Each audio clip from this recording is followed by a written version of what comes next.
Assalamualaikum warahmatullahi wabarakatuh.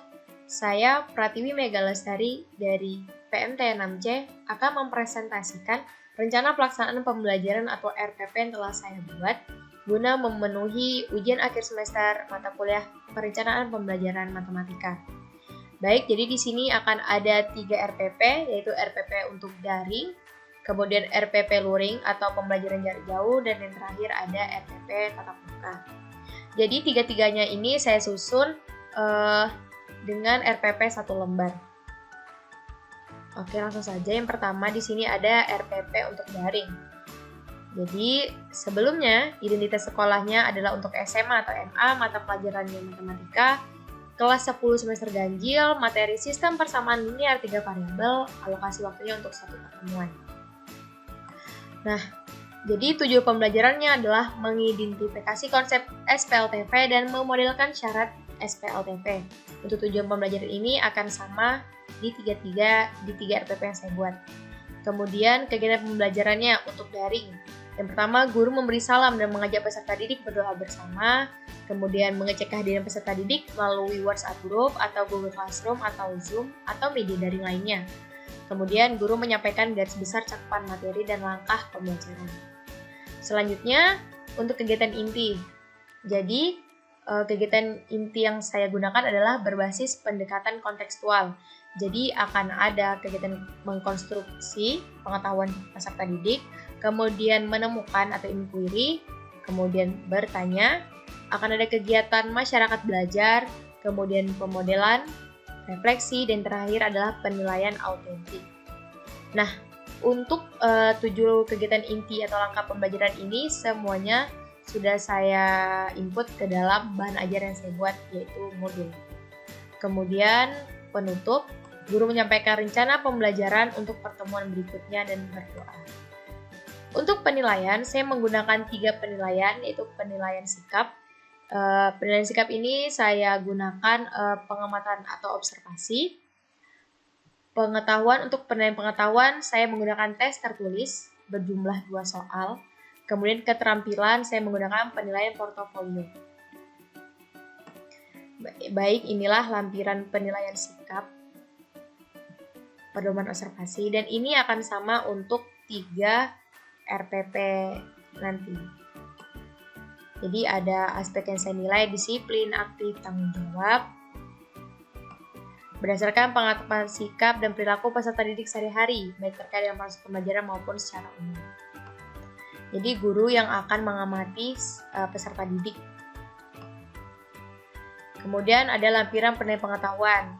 Soal tes tertulis, yaitu terkait materi SPLTV, dan instrumennya adalah seperti layar.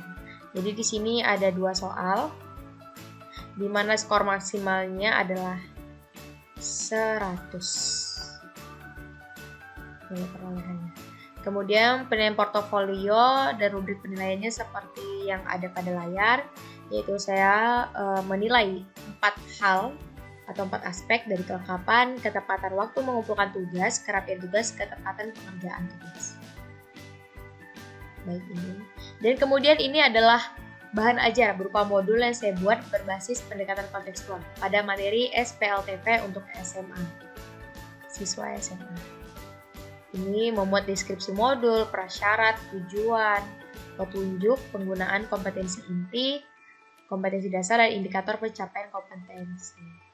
Jadi di sini akan ada kegiatan mengamati atau mengkonstruksi ya. Ini kegiatan belajar pertama, kemudian menemukan. Jadi peserta didik akan diarahkan untuk menuliskan pengetahuan yang dia dapat atau informasi yang dia dapat dari ilustrasi yang ada di atas tadi.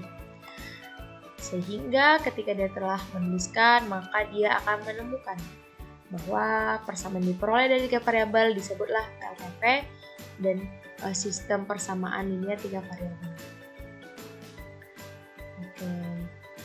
Seperti ini. Kemudian peserta didik akan menemukan bentuk umum dari SPLTV itu sendiri, dan ada kegiatan bertanya, kegiatan belajar bersama. Kegiatan belajar bersama ini bisa dikumpul untuk pertemuan selanjutnya, karena di sini meminta untuk mencari lebih dalam, lebih jauh tentang SPLTP dari sumber yang relevan, mulai dari buku atau internet. Kemudian mencontohi atau pemodelan, yang merefleksi. Saya memahami setelah mempelajari kegiatan belajar, saya memahami bahwa PLTP adalah, saya memahami bahwa SPLTP adalah, berarti ada perbedaan di antara dua hal tersebut. Kemudian ini untuk evaluasi atau penilaian ini ya, pengetahuan. Jadi inilah soalnya, sama yang seperti ada pada lampiran tadi.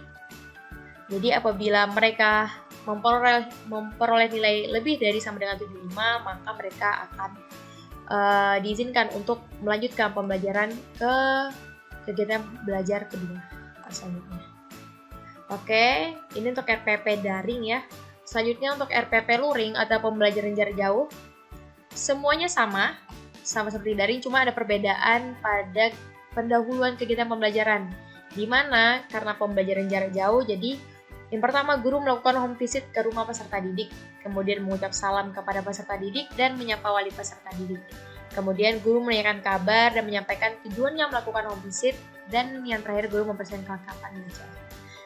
Jadi selanjutnya untuk kegiatan inti sama seperti yang tadi, cuman kalau daring itu modulnya dipresentasikan oleh guru atau dikirimkan melalui media yang digunakan, WhatsApp atau Google Classroom. Namun untuk luring, guru akan membawa modulnya kemudian dibagikan kepada peserta didik. Selebihnya sama. Untuk penilaiannya juga sama. Dan untuk bahan ajar yang saya gunakan juga modul seperti ini. Ya. Oke, selanjutnya untuk RPP tatap muka atau pembelajaran konvensional seperti biasa di kelas, yaitu kegiatan pembelajarannya ya guru memberi salam dan mengajak peserta didik berdoa bersama, guru mengecek kehadiran, guru menyampaikan garis besar cakupan materi dan langkah pembelajaran, kemudian guru memotivasi peserta didik tentang pentingnya memahami materi SPLTP. Untuk kegiatan intinya, guru berbasis pendekatan kontekstual, berarti 7 langkah pembelajaran, di mana guru juga akan membagikan modul kepada peserta didik. Kemudian untuk penilaiannya, ada sikap, pengetahuan, dan keterampilan, di mana 3 hal ini untuk instrumen penilaiannya terdapat pada RPP ST2.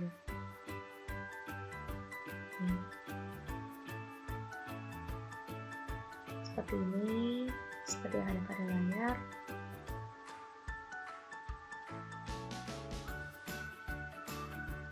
Nah,